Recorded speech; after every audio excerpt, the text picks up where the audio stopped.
ကင်ညာနိုင်ငံကဘစ်ဒယ်ဒီလို့ခေါ်တဲ့မိချောင်းကြီးဟာအရင်ကလူ9ယောက်ထက်မနည်းကိုစားခဲ့လို့1986ခုနှစ်မှာဖမ်းဆီးခံခဲ့ရတာဖြစ်ပြီးလက်ရှိမှာတော့အသက်100ကျော်ရှိနေပြီဖြစ်တဲ့ကမ္ဘာအသက်အကြီးဆုံးမိချောင်းတွေထဲကတစ်ကောင်ဖြစ်ပါတယ်။အရှည်9မီတာ16ပေကျော်ရှိပြီးအလေးချိန်800ကီလိုဂရမ်ရှိပါတယ်။အရင်ကအရန်ကျမ်းပေမဲ့အခုတော့အသက်ကြီးလာတာကြောင့်ဆာရှာနဲ့ဆာလမာလို့ခေါ်တဲ့ဇနီးတဲ့မိချောင်းမ2ကောင်နဲ့အေးအေးဆေးဆေးနေထိုင်ပါတယ်။နံပါတ်3ဒိုင်နိုဆောလို့အပြည့်နဲ့ယူတန်ထိုင်းနိုင်ငံမှာ1964ခုနှစ်ကမွေးဖွားခဲ့တဲ့ယူတန်ကရှားပါတဲ့ကာပြားမီချောင်းဟိုက်ဘတ်ဖြစ်ပြီးအရှည်ပေ20အထိကြီးမားကအလေးချိန်ကပေါင်2000လောက်ရှိပါတယ်။သူ့ရဲ့ကြိုက်အားကဘလောက်တောင်မှပြင်းသလဲဆိုရင် T-Rex ဒိုင်နိုဆောရဲ့အင်အားနဲ့တောင်မှရှင်လို့ရတယ်လို့ဆိုပါတယ်။ဒါပေမဲ့ကံကောင်းတာကသူကတိုက်ခိုက်တာထက်ဆိုင်ရင်အေးအေးဆေးဆေးနေတတ်တဲ့သဘာဝရှိပါတယ်။နံပါတ်2ဖိလစ်ပိုင်ရဲ့ဂုံဆောင်လိုလောင်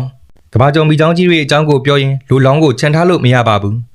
2011ခုနှစ်မှာဖိလစ်ပိုင်မှာဖမ်းမိခဲ့တာဖြစ်ပြီးပေ20နဲ့3လက်မအထိရှိလျားကအလေးချိန်2380ပေါင်ရှိပါတယ်။သူ့ကိုဖမ်းဖို့အတွက်လူပေါင်း100ကျော်က3ဘတ်ကြာအောင်လို့ရှာဖွေခဲ့ရတာဖြစ်ပါတယ်။